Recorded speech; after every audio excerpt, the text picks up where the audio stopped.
The team had been told they'd need to get used to being around powerful artifacts. No explanation, no warnings, no protocols. Just get used to it. So here they were, locked inside a massive steel crate that had unfolded into something resembling a high-tech hotel suite. No windows, no idea where they were, no clue where they were going. Not hard to guess. This was a bonding exercise, a get-to-know-each-other trip. Maybe the teachers thought the sword would bring out the best in them. Maybe they thought the tension would force some kind of growth. Or maybe the sword didn't even need to be held to mess with your head. Or maybe they just didn't want to be in the room when this particular powder keg lit itself. Either way, it was already working. The crate hadn't even stopped moving, and everyone's nerves were halfway to frayed. They'd be in here a while, long enough to feel the sword, long enough to talk. And if the teachers were right, long enough to remember. It might have been a subway car. Might have been a deep-sea tunnel. At this point, it could have been orbiting the moon, and no one would have known. The walls didn't rattle, the lights didn't flicker, just the soft hum of motion and a low vibration underfoot. That's all they had. Inside the crate, 5 teenage replacements. 1 bathroom, a couple of fold-out seats bolted to the wall, and 1 ancient weapon, Excalibur. Yes, that Excalibur. King Arthur's blade. Still glowing faintly like it had something to say but didn't want to be rude about it. They weren't supposed to touch it. They weren't supposed to argue. They weren't supposed to be scared. But no one told them how hard it would be, sitting this close to something that could start a war with nothing but a handshake. What the teachers failed to mention. Whoever holds the sword becomes the center of a 50-mile emotional ripple. If you agree with them, even a little, you'll feel an unshakable urge to stand beside them, to protect them, to believe in them. Their thoughts feel like your thoughts. Their truths feel like your truths. But if you disagree, even slightly, the sword doesn't tolerate neutrality. Small disagreements make people blurt things out, truths they didn't mean to say, arguments they didn't mean to start. Bigger conflicts, they get ugly. Fast. Rage. Panic. Loyalty-breaking meltdowns. It's the kind of weapon that works great for someone like King Arthur, in theory, and absolutely terrifying in the hands of someone unstable, or emotional, or hormonal. They'd all been briefed. Sort of. Reaction muttered. My mom and dad just said it'd be good for me, which is never good. I can feel that thing already. Jack High shrugged. General didn't say much, just told me not to touch it unless I meant it. Monroe added. Pharaoh said the same. Real vague. Real calm.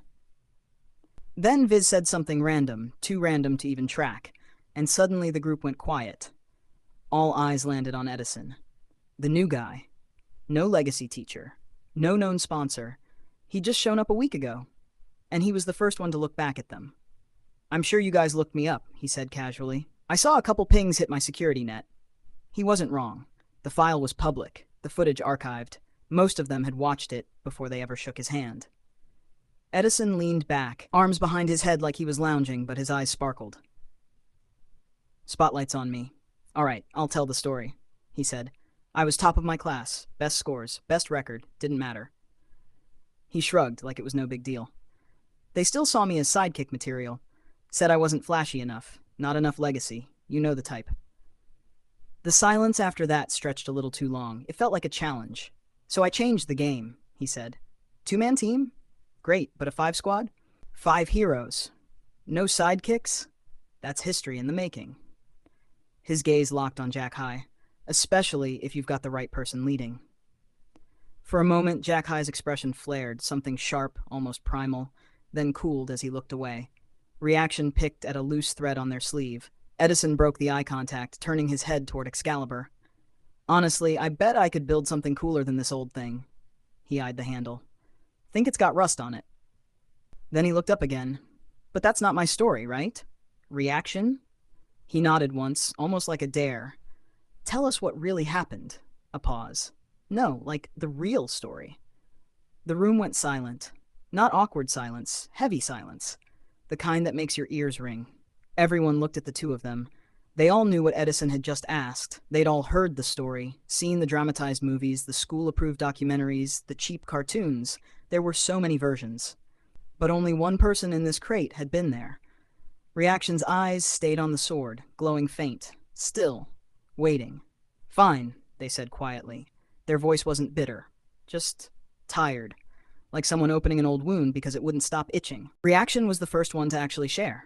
Not posture, not perform. Just talk. She didn't stand, didn't make eye contact. She kept her knees pulled up to her chest, staring at the smooth metal floor like it might crack open and swallow her words before anyone heard them. It was supposed to be a good day, she said. My 13th birthday. My coming out. The day I was going to show the world what I could do. Both powers, moms and dads. I was done being just me. She gave a soft laugh, but it didn't have any joy in it. I even picked a name. Spent weeks on it. Tried everything. Burnt half my journal doing fire tests. I finally picked it. At the time, it was a perfect fit. Felt perfect. She looked up, eyes glassy but dry. There were cameras, a whole stage, public reveal, streamed live. And then, her voice caught. I was kidnapped. Live. On TV. In front of the whole city. Silence. No one interrupted. No one could reach me for hours. Mom and Dad, haughty and negative, they tore the city apart. It was the day they started pulling back from hero work. The turning point. She took a shaky breath, and it was the first time I ever really used my powers. Not on a practice dummy, not in a safe room, just fear, instinct, fire and shields and whatever I could make happen. She looked around, voice steady now. I never wanted to feel helpless again. There were worse villains out there, smarter ones, louder ones, but few were more strategic than 8 Oxygen. He didn't just attack, he unraveled things. A touch was all he needed. If a material had oxygen in it, and almost everything did, he could corrupt it. Fast.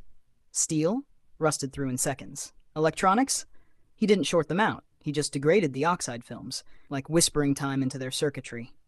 He could make batteries fizzle, wires melt, and signals stutter. He could feed fire or kill it, freeze the room or sour the air. He didn't burn things, he spoiled them. Even organic matter wasn't safe. There were rumors he could trigger biological rot. Subtle, slow, invisible, until it was too late. Reaction. His first trap was a steelworkers plant, already glowing like a volcano. Half the floor looked like it was made of lava. Pipes groaned, beams warped, the air shimmered with heat. A horrible place for negative, who needed cold. A worse place for haughty, who needed control. And the perfect place for 8 Oxygen, who didn't need to overpower them, just destabilize the battlefield. He could leach the oxygen straight from their flames, from their ice, from the very breath in their lungs. It wasn't just an ambush. It was a personal assassination attempt on Reaction's dad. And it almost worked. They saved the workers. They saved the girl. Barely. But the message was clear. I can reach you. I know how you fight. I know where to hit. She didn't choose her new name in front of the cameras. Not Zoe. Reaction. She refused to sit out the next one. No more sidelines. No more secrets. The next battle was staged across a floating iceberg fortress. A twisted armada of icy traps, each one more calculated than the last. One after another. Trap after trap. And then the final location, a volcanic island so remote it wasn't even on most maps. Like Jan Mayen style. North of nowhere, where the ice meets fire and the wind can break bones. That's where she's not sure if she broke into something or was reborn as someone new. Not physically, not even mentally, but something inside her snapped. Watching both her parents on their knees again. Weak, worn down, flickering like dying stars, she thought she was about to watch them die, murdered in front of her, on a rock no one would ever find. And that's when he arrived. Pharaoh. Dropped in like he'd taken a wrong turn on the way to brunch. Didn't flinch at the heat, didn't blink at the villain, didn't bend. It was the first time she'd seen him fight, not just train, not just posture. Actually fight. And 8 Oxygen's powers didn't touch him. Gold. That was the secret. Pharaoh's armor, his accessories, even the fine layer of it that coated his skin. Conductive, impervious, uncorrodable. Gold doesn't rust, doesn't degrade, doesn't flinch. Neither did he. That moment was burned into her memory. Not because he saved her, but because he could. And something about that terrified her more than anything 8 Oxygen ever did. She never wanted to be that helpless again. Never wanted to feel like someone had to show up and fix her life. That was the day the name stuck. She changed her name from Solution, what she was going to tell the world, to Reaction, not Solution. the daughter of legends. Reaction. Fine, she said. Then after a pause, almost like a confession, I changed my name in case anyone was still wondering. She wasn't looking at anyone, just the sword. Used to be solution. That's what I was supposed to be. What they told me I'd be. What I thought I'd become, she scoffed, barely more than a breath. But that's not how it worked out, is it? She finally looked up, eyes sharp. So yeah, I changed it. From solution to reaction. Because that's what I am now, not the answer. Just what happens after. Edison leaned back and smirked. So you think you were reborn? Okay, cool. I'll just stick to the vids saved by the almighty Pharaoh. Monroe shook her head, still quiet. No, I know what you mean. I know exactly how that feels. Pharaoh's name hadn't even finished echoing before Monroe finally spoke, softly, almost like she didn't mean to. Edison had just finished another rant. Everyone else had gone still, watching the ceiling, their shoes, processing everything that had just been said. Monroe didn't look at anyone when she started, just folded her arms and stared into the wall like it might stare back. I wasn't built for punishment. That was the problem. She didn't say it for sympathy, more like she was stating the results of a failed experiment. When I was solo, I helped, stopped crimes, really made a difference in my little town. No one expected me, not with this voice, this body, to be a weapons expert. But I was. She gave a breath of a laugh. No smile. You think that's cool?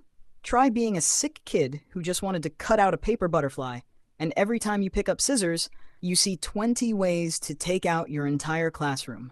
Your teacher, yourself, all in seconds. Her voice didn't rise. If anything, it got gentler. Just because you can do something doesn't mean you should, and just because you can't stop knowing something doesn't mean it belongs to you. A pause, long enough that someone might have tried to change the subject, but she kept going. I thought I could help. Really help. Not with punches or patrols. Fix people, talk them down, feed them, give them better options. She shook her head. Saved a family from eviction once, paid what I could. The house caught fire a week later, fed some misfit kids at a convenience store. They robbed the place the next morning. She finally looked up. I wanted to help everyone, but helping takes thought and reach without clarity. That's just chaos in a pretty outfit. She leaned back, closed her eyes for a moment. So now Pharaoh thinks I'm cold, efficient, dangerous. And you know what? She opened her eyes again. It's working. I'm not indecisive anymore. No one said anything. No one had to. Some truth settled louder than any shout. Monroe didn't usually say much, so when she kept going, nobody interrupted. Before things got loud, I used to intervene quietly. Before they happened, if I could. Tip off a store owner, nudge a kid to change his route home, leave a voicemail telling someone they were being watched, sometimes to the targets, sometimes to a young kid in over his head. Her voice stayed even, just enough breath to move the words. It worked, for a while. Ruin the opportunity, and maybe you don't need a body count. A pause. Her breath caught. Until one time I pushed too far. There was this guy. Young, smart. I knew his route, his patterns. I figured I could intercept, talk to him, get in his head, show him he wasn't a criminal yet. She blinked, slow. He didn't stop. He played me. Used me as the perfect distraction, some moral prodigy trying to save him. And while she was wasting breath trying to talk him down, he lured her into something much worse. A supers fight ring. Not the flashy kind, not the influencer kind. This was underground, illegal, chemical-drenched. Every contestant was hopped up on something called Enhancer. It was originally designed for controlled evolution. Awaken dormant powers, deepen existing ones, fine-tune focus. First dose? 98% success rate. Stronger powers, clearer control. But it wasn't made to be taken over and over. Every hit after that was a gamble. You might get a surge, or you might get rage. Less control, shorter fuse. Powers still active, sometimes stronger, but unpredictable. Wild. Dangerous in a crowd. Sometimes it amplified aggression. Other times it dulled inhibition. 1 in 50 lost total control. Those were the bets. The guy I trusted gave her a reverse blend. A hybrid variant. Apparently, her little vigilante streak had gotten the notice of the wrong people. She had a price on her head. On the outside, she looked fine. Functional, focused. But on the inside, she was on edge. Sick with fury. Barely holding herself together. And when she saw what was happening, when she saw the others, it pushed her to the edge. Supers like her, locked in cages, shivering, waiting for their next dose. Drugged up, stripped down, thrown into a ring where people bet on their pain. That was the plan. But funny thing is, once I knew what was going on, I was ready. I was determined. I wasn't going to run away. I wanted in. They planned to start her off with a couple nobodies.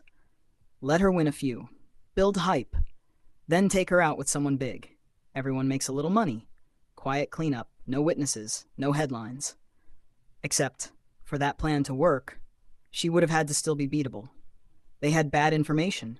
They thought she could lose. They thought she was sloppy. But that's because she was always holding back, trying not to hurt anybody.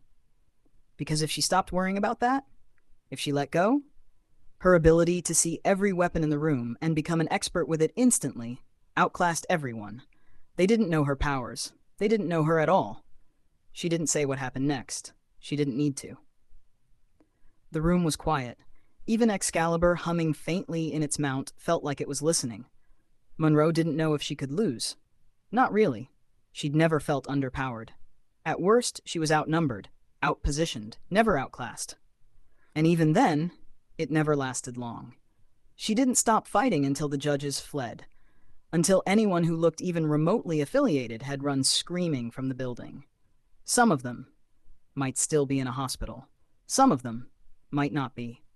The guy who sold out a village-raised, underwater-born teenage super to a fight ring? He didn't run. He was still at the payout table, counting stacks of dirty cash and fielding bets on Monroe.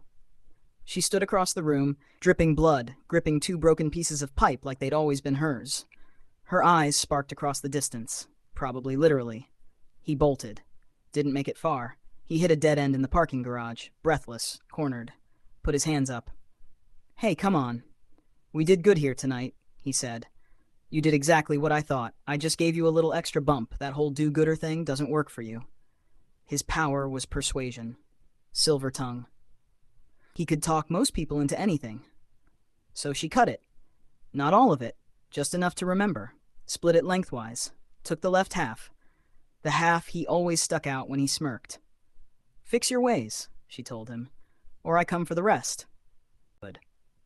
But Monroe didn't want to be that person. She didn't want her story to be one of revenge and cruelty. She wanted to lead with kindness. To expect the best in people. And when they messed up, because they would, she wanted to help them grow, not destroy them. That was the dream. She took a breath. "I wasn't even going to go to the tryout. After that night, the invitation from the general was recanted. But one from the Pharaoh showed up the same day." She looked down for a second, then back up. "Got the approval months earlier from the general. Spent weeks prepping, training, planning." She exhaled like the memory still annoyed her. And then, couldn't get out of bed. Not until it was too late. I felt like I had something to finish. Everyone else was already there. Walked in last. Like a dropout who forgot it was picture day. She paused. "That's when I saw Pharaoh. He didn't say a word, just looked at me like he'd already filed me under regret." Another pause. This one longer. "So I stopped trying to impress him. I stopped playing nice. I studied the others, found their cracks, and ended them. One trial after another." Her tone didn't change. Still calm. Still soft. "You want to know how I made the final cut?" She looked straight at Edison now. "I figured out what he respects. The ones who don't flinch. The ones who get it done." Silence settled around them again. No one quite wanted to follow that. Excalibur, humming faintly behind them, seemed to glow a little brighter, like it knew exactly who she was, and approved. A beat of silence. No one moved. Then Edison stretched, hands behind his head like he hadn't just sat through 2 confessions and a moral reckoning. "Okay," he said casually. "Maybe I can collaborate a little bit." Everyone looked at him. He nodded toward the sword. "I mean, look at us. Tension, trauma, teamwork. You guys ever notice no one ever tells the viewers to like and subscribe?" A confused glance passed between a few of them. Edison didn't wait. "I'm serious. That's like basic interdimensional etiquette. If we are being watched, which, come on, we all felt that sword humming like it was hooked to a signal tower, you gotta engage the algorithm. Hit the bell. Leave a comment. All that." Reaction frowned. "What are you even?" Like that galactic tournament show you're always trying to get us to watch, Monroe muttered. That's not a show, Edison replied, grinning. It's canon, anyway. He kicked his feet up onto a bench. Next up's Jack High, right? Can't wait to hear how many planets he's saved by yelling at them. Jack High didn't rise to it, but his eyes flicked to the sword and stayed there.